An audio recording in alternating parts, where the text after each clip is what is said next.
Bienvenue pour cette nouvelle séquence des paroles de la vie éternelle avec Marc Joseph. Nous sommes aujourd'hui le 28 septembre. 28 septembre 2023. Encore un jour de grâce pour toi. Un jour de grâce que Dieu t'accorde. Un jour qui est là pour que tu le vives dans la grâce. Un jour pour réaliser que Jésus-Christ est avec toi. Non seulement aujourd'hui, mais comme il l'a dit Jésus, je suis avec toi tous les jours jusqu'à la fin du monde. Il faut que tu le réalises. C'est pour cela que je suis venu te le redire ce matin. Souviens-toi, n'oublie pas que Jésus-Christ est avec toi. Et comme Jésus-Christ est avec toi durant cette journée, quels que soient les événements que tu auras à traverser, pas de panique. Tu dois garder la foi en lui. Car Jésus-Christ est tout puissant pour accomplir tout ce qu'il veut dans ta vie. Et ce que Jésus-Christ veut, c'est que tu sois sauvé. Jésus-Christ va dire dans l'évangile de Jean, chapitre 6, « La volonté de mon Père, c'est que quiconque voit le Fils et croit en lui, ait la vie éternelle. » Et Jésus rajoute, non seulement il a la vie éternelle, moi j'ai dit que je le ressusciterai. Quand l'Éternel avait dit, l'Éternel des armées avait dit, je détruirai l'homme que j'ai créé. Jésus dit, moi je le ressusciterai. Tu peux le détruire, le tuer, mais moi je redonne la vie. L'Éternel des armées avait dit, empêchons-le de vivre éternellement. Voici l'homme est devenu comme l'un d'entre nous. Empêchons-le de manger de l'arbre de vie et de vivre éternellement. Jésus dit, celui qui croit en moi vivra éternellement.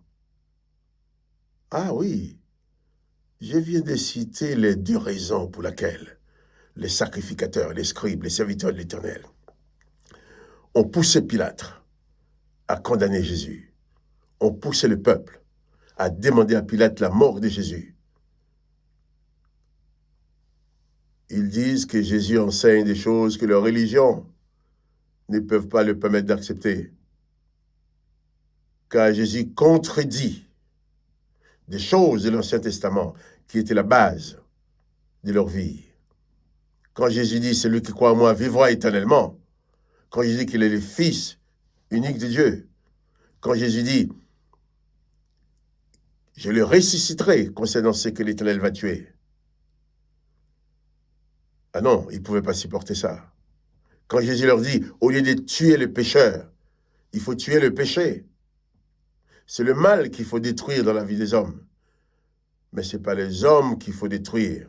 Parce qu'on va continuer à détruire les hommes, le mal va continuer à exister. Mais si on détruit le mal, d'autres hommes et femmes pourront venir dans ce monde et recevoir les paroles de la paix, les paroles de l'amour, les paroles de la vie éternelle et vivre autrement. Là, on fera vivre les humains en détruisant le péché. Et c'est ce que Jésus a fait. J'ai parlé de la femme adultère. On peut parler de beaucoup d'autres personnes à qui Jésus a accordé le pardon. Des gens qui étaient sous la domination des puissances démoniaques, que Jésus a libérés. Et tout cela, les religieux ne pouvaient pas l'accepter, ne pouvaient pas l'accepter. Parce que les gens savaient que quand quelqu'un avait un mauvais esprit dans sa vie, c'est l'Éternel qui l'avait envoyé. Prenons David. Pas David, excusez-moi, Saül. Il est dit qu'un mauvais esprit venant de l'Éternel tourmentait Saül. Prenons, lorsque l'Éternel voulait tuer Akab, il a envoyé un esprit de mensonge sur ses propres prophètes pour mentir à Akab. Prenons Job, on parle de Job comme modèle, oui, Job est un modèle, mais toujours est-il, l'Éternel a fait un contrat à Satan pour torturer Job. Ce que Jésus n'a jamais fait et ce que Jésus-Christ ne fera jamais. Donc Jésus-Christ faisait le contraire de ce qui existait. C'est pour ça qu'ils l'ont tué.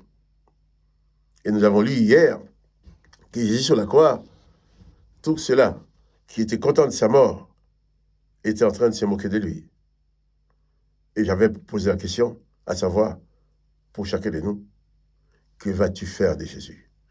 Serait-il l'objet de ta moquerie? Ou serait-il l'objet de tes louanges? Vas-tu te moquer de lui? Ou vas-tu l'adorer? Moi, j'ai choisi mon camp. Je suis un adorateur de Jésus-Christ. J'ai choisi d'apporter à Jésus-Christ tous les jours mes paroles d'adoration, mes paroles de louange, mes paroles de reconnaissance. Pourquoi? Parce que lorsqu'ils l'ont tué sur la croix, là aussi, Jésus a proclamé la grâce, a proclamé le pardon pour toute l'humanité, dans moi, dans toi. Quand on était en train de se moquer de Jésus sur la croix, ton nom était devant Jésus-Christ, ton visage était devant lui. Il savait bien que tu allais venir dans ce monde et que tu allais avoir besoin de sa grâce pour vivre dans ce monde. Donc, si toi, tu ne connais pas Jésus, mais toi, tu n'es pas méconnu pour Jésus-Christ. Il te connaît. D'ailleurs, il se présente maintenant, son esprit se présente maintenant devant toi au travers de ses paroles pour te dire, je veux être avec toi tous les jours jusqu'à la fin du monde. Pour te dire, je veux être ton sauveur. Jésus va dire, venez à moi vous tous qui êtes fatigués et chargés. Si vous en avez marre de cette vie, donne cette vie à Jésus-Christ. Je dis, si vous donne, bon, les français n'est pas correct, hein, mais si tu en as marre de cette vie, donne ta vie à Jésus-Christ. Si tu en as marre de toutes ces souffrances, ces douleurs, reçois Jésus-Christ dans ta vie. Jésus-Christ ne va jamais t'enfoncer la tête, mais il va t'aider à garder la tête hors d'eau. Il va t'aider à t'en sortir. C'est pour ça qu'il est venu. C'est d'ailleurs pour ça qu'ils ont voulu la mort de Jésus. Jésus aidait les pécheurs. Ces gens-là disaient à Jésus, mais il mange avec des pécheurs. Comme si eux n'étaient pas des pécheurs. Mais Jésus, le Saint de Dieu, comme dit la Bible, mangeait avec les pécheurs. Il les aimait. Il les pardonnait. Contrairement aux serviteurs de l'Éternel. Nous allons continuer la lecture. Imaginons la scène, Jésus sur la croix, les passants qui se moquent de lui, les deux brigands cloués sur la croix à côté de lui se moquent de lui, les sacrificateurs, les scribes, les membres du Sanhédrin, tous ces gens sont là en train de faire la fête, se moquer de lui. Marc chapitre 15, verset 33, il dit, la 6e heure étant venue, il y eut des ténèbres sur toute la terre jusqu'à la 9e heure. Des ténèbres sur toute la terre jusqu'à la 9e heure. Je relis ces simples versets. La 6e heure étant venue, il y eut des ténèbres sur toute la terre jusqu'à la 9e heure. Voilà. Lorsqu'on se moque de Jésus, lorsqu'on méprise les fils de Dieu, lorsqu'on rejette l'amour et la grâce, la puissance de l'amour et de la grâce de Dieu manifestée en Jésus-Christ, qu'est-ce qui se passe? Les ténèbres envahissent la terre. Ils sont en train de détruire la lumière. Ils pensent pouvoir détruire la lumière. Jésus dit, je suis la lumière du monde. Mais ces gens voulaient éteindre cette lumière. Ils ont cloué la lumière sur la croix. Ils ont cloué la grâce sur la croix. Ils ont cloué le pardon sur la croix. Mais sauf la lumière, le pardon, la grâce, personne ne peut les changer. Jésus a gardé sa nature, même en mourant sur la croix. Il était encore la lumière. Mais lorsqu'on rejette la lumière, qu'est-ce qui se passe? Les ténèbres envahissent la terre. La 6e heure étant venue, il y eut des ténèbres sur toute la terre jusqu'à la 9e heure.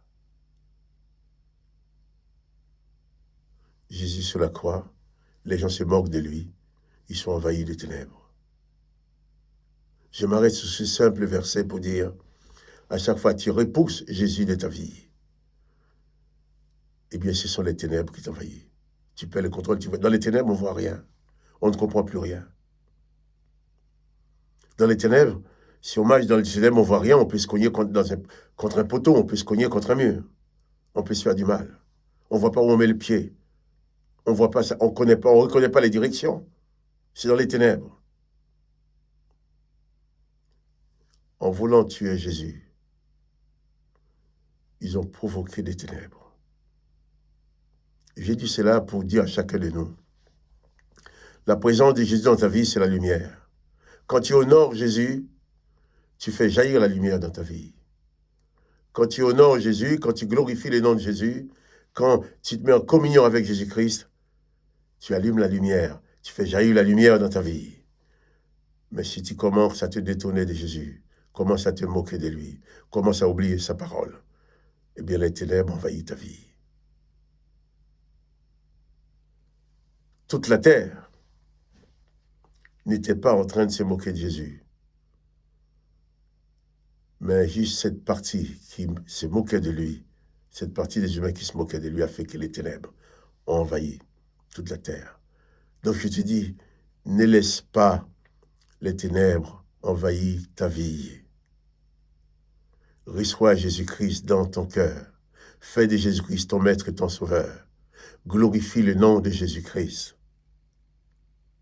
Proclame sa parole, proclame sa gloire. Manifeste ta reconnaissance à l'égard de Jésus-Christ. Au lieu de te moquer de lui comme les autres, sois reconnaissant à son égard. Alors la lumière envahira ta vie. Ta vie sera éclairée et la lumière de Jésus-Christ éclairera ton chemin. Tu verras où tu mets ton pied. Tu auras la lumière dans ta conscience. Tu pourras prendre de bonnes décisions. Tu ne seras pas dominé par les circonstances. Tu ne te laisseras pas dominer par ceux qui veulent détruire la lumière. Quand tu reposes de Jésus-Christ, tu laisses la place à toutes les ténèbres. Mais quand tu adores Jésus-Christ, quand tu exprimes ta reconnaissance, eh bien c'est sa lumière qui s'installe dans ta vie.